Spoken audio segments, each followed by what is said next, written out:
There's a story you tell yourself when the world blows up in your face. There's no way you could have seen it coming. No one could have, so there was no way to stop it. This is what lets you sleep at night.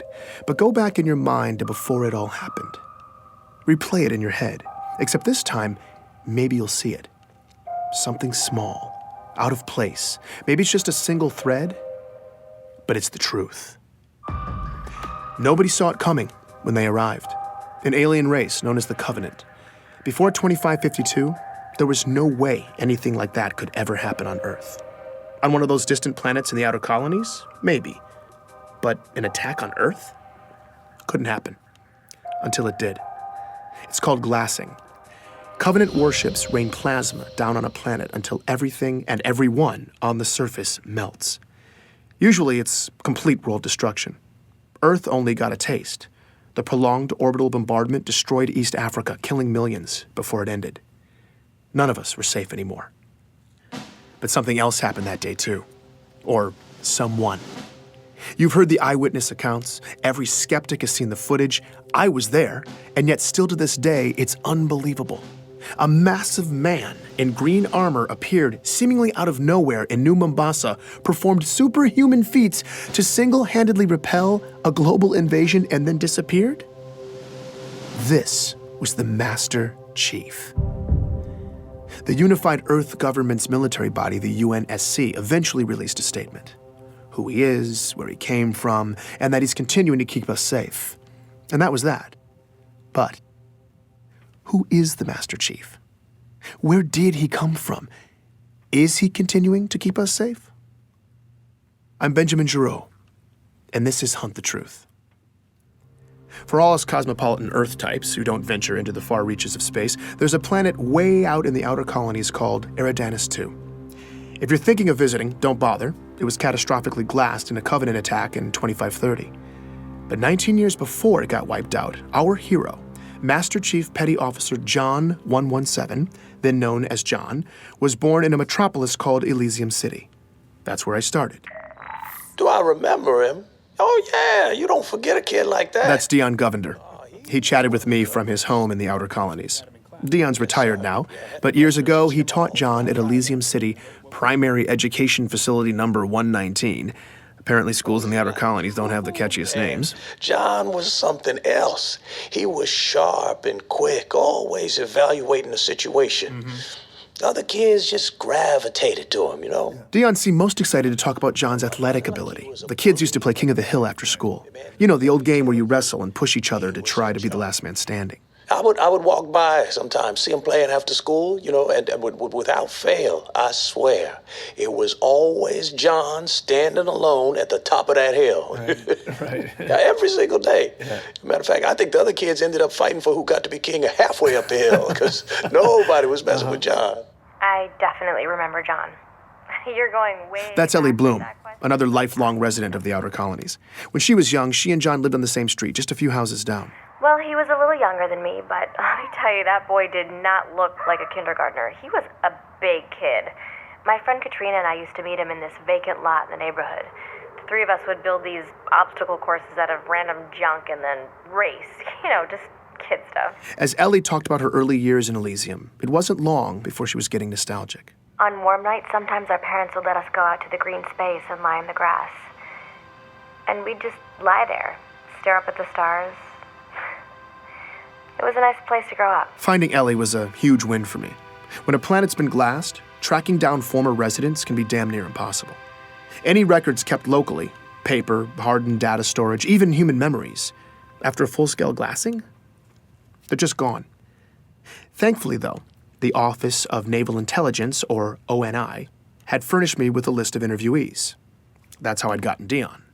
But I wanted to go the extra mile with this story. So I'd hit up some of my old connections in the outer colonies looking for more sources. Ellie was my only hit so far.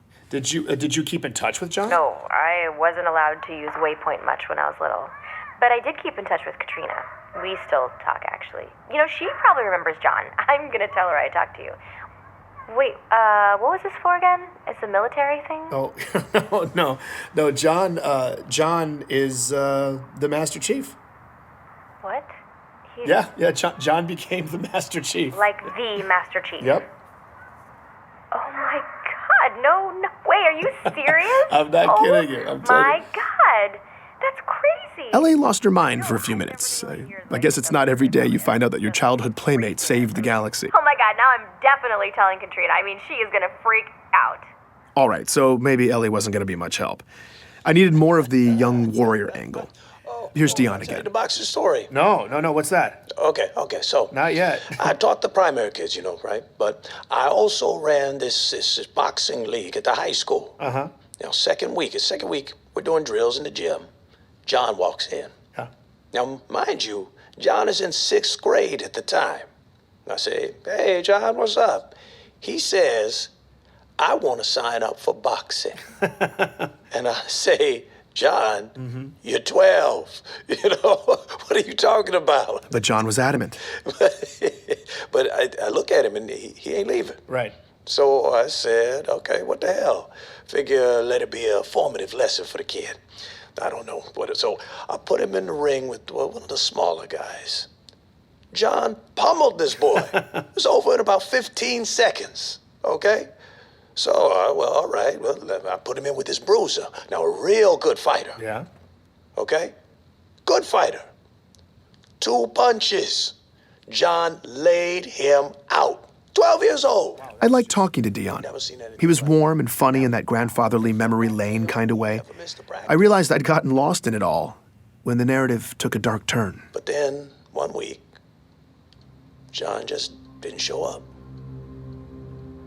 It was 25-24. John was 13. That's when the nightmare of the insurrection that had been plaguing the outer colonies finally landed on John's community.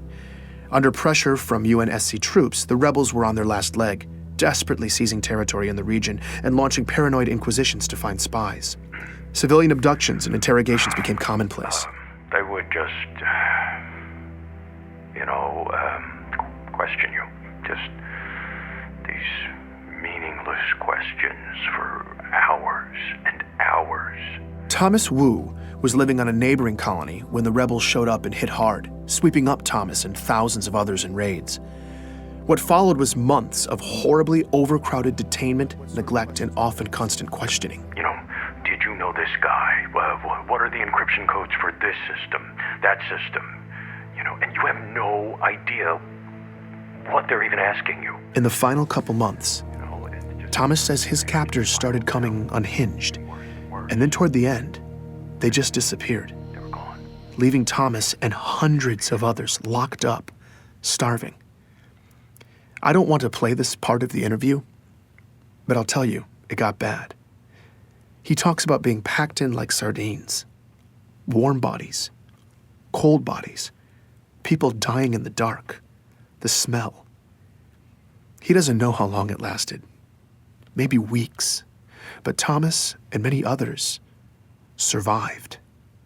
They made it out. Well, we helped each other. We looked out for each other. And I mean that was the only way. We made it through to the liberation, and then we left. We never looked back. When I asked him where the survivors relocated to, Thomas began to list off which cities were safe for refugees at the time. Decades later, he can still recite them all from memory. I asked about John's hometown. Perth City. What about Elysium City? No. Insurrectionist cesspool. Yeah, no, they got it bad there.